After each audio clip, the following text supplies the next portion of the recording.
Good morning बच्चों। मैंने आपको पिछले वीडियो में जो चौथा चैप्टर है उसको लगभग मैंने कंप्लीट कर दिया है। अब एक दो पॉइंट और बचे हैं, उसको देख लीजिए। उसके बाद मैं आपको क्वेश्चन आंसर बताऊंगी। चौरा चौरी की घटना और आंदोलन स्थगित होना, रुक जाना। स्थगित मतलब उसको रोक दिया जाता है।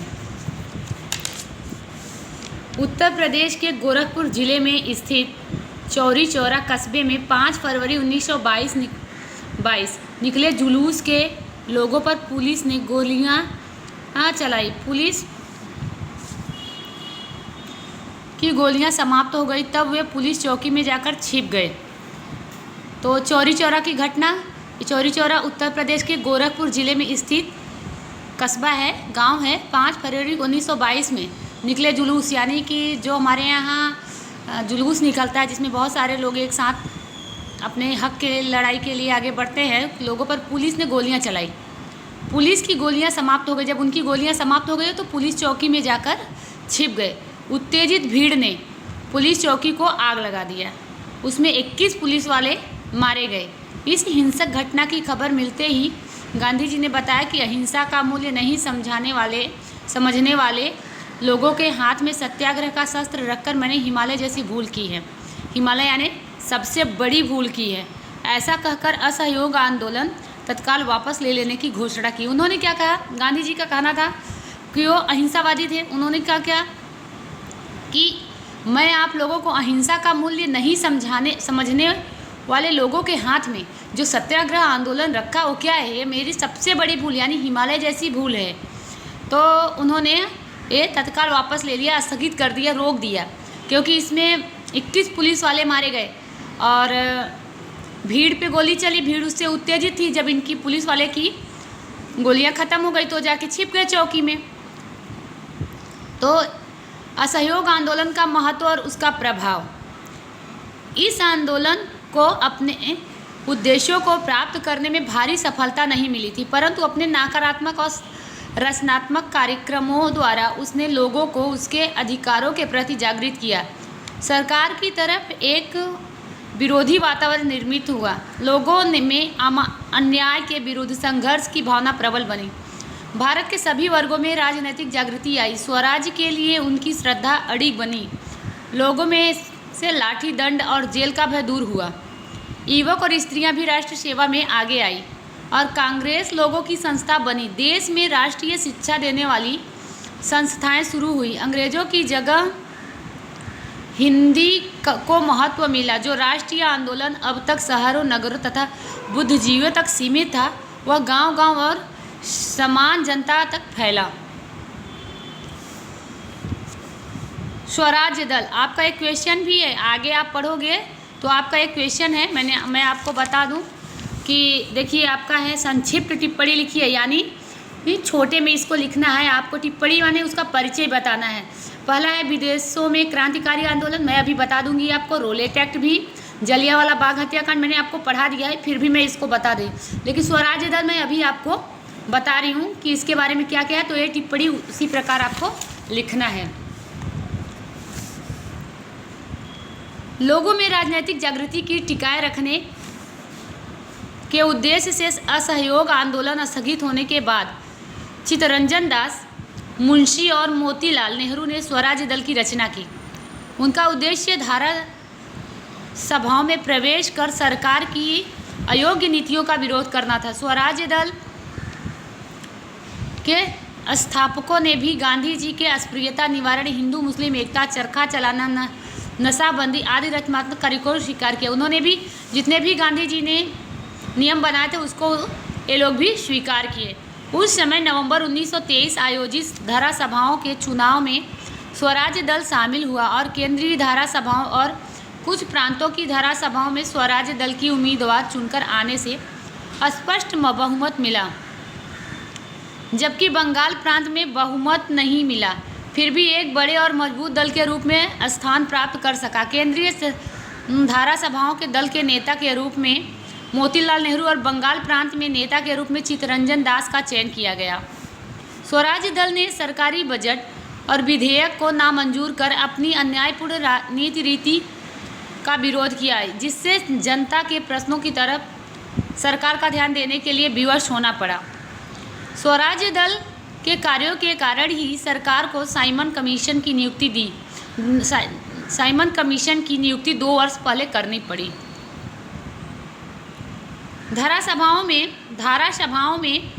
सभा में स्वराज्य दल के अनुशासित रूप से कार्य किया, उच्च संसदीय प्रणाली स्थापित की, भारत के लोगों में लोकतंत्रात्मक पद्धति और संवैधानिक रूप से शासन चलाने की क्षमता है, ऐसा ब्रिटिश सरकार के समक्ष साबित करके बताया। ऐसे सुंदर कार्य के परिणाम स्वरूप हिंद का शिक्षित वर्ग स्वराज्य दल की तरफ आकर्षित हुआ। लोगों में भी राष्ट्रीय जागृति का पुनः संचार हुआ। स्वराज्य प्राप्ति को अधिक करीब लाने में इस दल ने अत्यंत महत्वपूर्ण भूमिका निभाई। इन सभी में उसका महत्व और मूल्य निहित है। जून 1925 में चित्तरंजन दास का अवसान होने से स्वराज्य दल कमजोर पड़ा। कई सदस्य सरकार का सहयोग देते तो कई नेशनल दल नामक नए दल स्थापित किए, जिससे स्वराज्य दल की प्रतिष्ठा कम हो गई। उसके बाद चुनाव में तो मद्रास प्रांत के अतिरिक्त सर्वत्र उनके उम्मीदवारों की भी भारी पराजय हुई। बिपिन चंद्र पाल, देखिए बाल लाल पाल, अब इनका एक जो पाल था बिपिन चंद्र पाल और बाल गंगाधर तिलक, पाल बाल लाल बहादुर शास्त्री और पाल बिपिन चंद्र पाल, ये तीनों का पूरा नाम है। और सुरेंद्रनाथ बनर्जी ने तो उनके कार्यों की जोरदार आलोचना भी की। अब देखिए पहला क्वेश्चन क्या है आपका, निम्नलिखित प्रश्नों को मुद्दा सहित उत्तर दीजिए। अब यानी आपको प्रश्न, पहले तो प्रश्न समझना है कि मुद्दा सहित उत्तर लिखिए, यानी कि आप टॉपिक बाय टॉपिक क्या मुद्दा था, क्या क्या उसमें हुआ था, इसके बारे में आप टॉपिक दे के लिखना है, यानी कि विस्तार से लिखना है, बड़ा लिखना है। बहिष्कार आंदोलन, स्वदेशी आंदोलन के स्वरूप और परिणाम, जो उसका स्वरूप, जो उसका ढांचा बना, कैसे वो तैयार हुआ, उसको लिखना है आपको, और जो परिणाम आया उसको लिखना है। उग्र क्रांतिकारी आंदोलन के उदय और विकास का वर्णन कीजिए। उग्र क्रांतिकारी कैसा विकास हुआ उसका, कैसे, पहली बात तो उदय कैसे हुआ, शुरुआत कैसे हुई और उसका विकास, आप उसको विस्तार से वर्णन कीजिए उसका। असहयोग आंदोलन के कार्यक्रम, घटनाओं को बताकर उनके प्रभाव को स्थापित कीजिए। उसके बाद आपका जो क्वेश्चन मैंने बताया था कि विदेशों में क्रांतिकारी आंदोलन, तो विदेशों में कैसे कैसे क्रांतिकारी आंदोलन, पिछले वीडियो मैंने आपको बताया था। रोलेट एक्ट कब पारित हुआ था, मैंने आपको बताया था ना, छोटे में आपको टिप्पणी पूछेगा तो 4-5 लाइन 6 लाइन आपको लिखना। जलियांवाला बाग हत्याकांड, उसके बारे में भी मैंने पढ़ाया भी है, बुक में पढ़ भी लेना आप लोग। और स्वराज्य दल मैंने अभी बताया आपको, उसको भी छोटे में ही आप समझ के लिखना है आपको। और टिप्पणी का, यानी टिप्पणी का मतलब है कि लगभग 10 लाइन के अंदर ही हो जाए। निम्नलिखित प्रश्नों के उत्तर लिखिए। बंगाल का विभाजन कब और किसने किया और किस लिए किया? गुजरात में उग्र क्रांतिकारी आंदोलन के बारे में बताइए। गांधी जी ने रोलेट एक्ट को काला कानून क्यों कहा? आपको मैं सब पिछले वीडियो में पढ़ा दिया है मैंने। असहयोग आंदोलन को क्यों स्थगित करना पड़ा? अभी मैंने आपको बताया कि असहयोग आंदोलन क्यों स्थगित करना पड़ा, क्योंकि वहाँ उन्होंने कहा, गांधी जी ने कहा कि असहयोग अहिंसा के बारे में तो मैंने आपको समझाया नहीं, क्योंकि उस चौरा चौरी कांड, तुरंत आप चौरा चौरी कांड पढ़ेंगे तो असहयोग आंदोलन स्थगित करने का कारण आपको पता चल जाएगा। स्वराज्य दल की प्रतिष्ठा किन कारणों से घट गई? अब भी जस्ट मैंने आपको पढ़ाया ही है कि चित्तरंजन दास, जून 1925 में चित्तरंजन दास का अवसान होने से स्वराज्य दल कमजोर पड़ा और कई सदस्य सरकार के असहयोग देने, कई नेशनल दल, मतलब अपना अपना दल बनने लगा, जिसकी वजह से उसकी प्रतिष्ठा घट गई। बंगाल विभाजन लागू किया जाने वाला किस दिन? शोक दिवस कब मनाया जाता है? राष्ट्रीय शोक दिवस मैंने आपको बताया था। और किस सुधार ने मुस्लिमों को कौमी मतदान? मार्ले मिंटो, आपका हेडिंग भी बुक में ही है। आपका आगे का क्वेश्चन है, भारत आज़ादी की तरफ प्रयाण यानी कि प्रयास, भारत आज़ादी की तरफ प्रयास में कितना पहुंचा है लगभग मिला के। और अभी आपको मैं जलियांवाला बाग हत्याकांड पे टिप्पणी बता रही हूँ और रोलेट एक्ट पर। तो रोलेट एक्ट यहाँ पे है, मैं आपको फिर से एक बार बता दे रही हूँ, वीडियो में नहीं समझ में आया होगा तो। ब्रिटिश सरकार ने इंग्लैंड के कानून विभाग के मंत्री रोलेट की अध्यक्षता, एक नाम था रोलेट, उनकी अध्यक्षता यानी उनके समक्ष उनका जो उनके समय में जो कार्य करते थे अध्यक्ष थे, 1919 में रोलेट एक्ट बना, एक एक्ट, एक धारा बना। यह कानून क्रांतिकारी और राष्ट्रवादियों का दमन करने के उद्देश्य से बना था कि जो क्रांतिकारी हैं, आंदोलन ले रहे हैं, उसके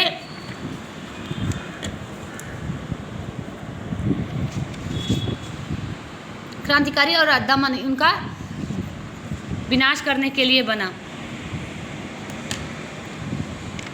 व्यक्ति स्वतंत्र और वाणी स्वतंत्र, जो व्यक्ति स्वतंत्र था और उनकी आवाज़ यानी कि बातचीत, वाणी जो था स्वतंत्र को समाप्त करने वाला कानून काला कानून के रूप में माना गया। काला कानून भी आपसे पूछा गया है।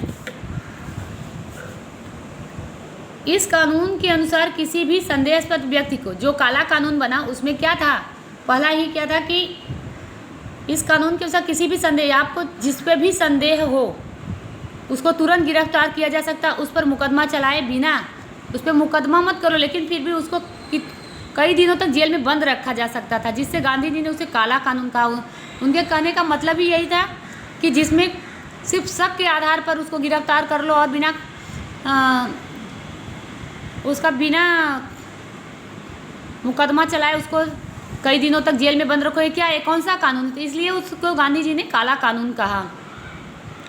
मोतीलाल नेहरू के अनुसार मतानुसार दलील और अपील और वकालत का अधिकार छीन लिया गया था, यानी वकील आए, उसको दलील पेश करे, फिर उसका क्या है वो छूटे, तो ये सब क्या था, ये अधिकार भी छीन लिया गया था। इस कानून में ब्रिटिश सरकार के विरोधियों का दमन करने का विशाल सत्ता मिल गई, मतलब यानी जो सरकार था ब्रिटिश, उसको सत्ता मिल गई, बहुत बड़ी सत्ता, कि ऐसे ही किसी पे शक हो उसको गिरफ्तार करो, उस पर मुकदमा बिना चलाए मुकदमा, उसको कई दिन तक जेल में बंद करो, और दलील अपील यानी जो अपील करते हैं फिर उस पर वकील आता है, दलील पेश करता है, तब उसको जाके वो बेल मिलती है, तो ये सब क्या, ये सब भी छीन लिया गया था। इसलिए उनके नेताओं और जनता में ने जगह जगह विरोध किया, उसके विरोध में सभाएं, जुलूस, प्रदर्शन, हड़ताल आयोजन हुआ। सरकार ने दिल्ली में गांधी जी को गिरफ्तार किया, पंजाब में डॉक्टर सत्यपाल और सैफुद्दीन किचलू को भी गिरफ्तार किया। अब आपका आता है जलियांवाला बाग हत्याकांड, जो आपको जिसके बारे में छोटा सा ही लिखना है, ज़्यादा बहुत बड़ा नहीं लिखना है। पंजाब में अमृतसर में से आप स्टार्ट करोगी कि पंजाब में अमृतसर में से लोकप्रिय नेता डॉक्टर सत्यपाल और सैफुद्दीन किचलू की गिरफ्तारी हुई। कहाँ पे हुई? पंजाब के अमृतसर में इन दोनों की गिरफ्तारी हुई। उनके विरोध में बैसाखी के त्यौहार के दिन, पंजाब का एक मुख्य त्यौहार है बैसाखी, उसी के दिन पंजाब के अमृतसर में स्थित जलियांवाला बाग, एक बाग है जिसका नाम जलियांवाला बाग है, जो मैंने आपको पिछले वीडियो में बताया था कि ऊंची ऊंची दीवार है। सेना के सैनिकों को लेकर जनरल जनरल डायर जिसको बहुत ही, ये आपको ओडोनिल याद रहे न रहे, लेकिन जनरल डायर आपको नाम याद रखना है कि वहाँ पहुँच गया बिना किसी पूर्व चेतावनी के। उसने कोई चेतावनी नहीं दिया कि मैं यहाँ आ रहा हूँ, क्या होगा क्या नहीं, अचानक वहाँ पहुँच गया और निर्दोष जनता जो वहाँ बैठ के सभाएँ कर रही थी बाग में, पर मशीन गन से गोलियों की वर्षा की।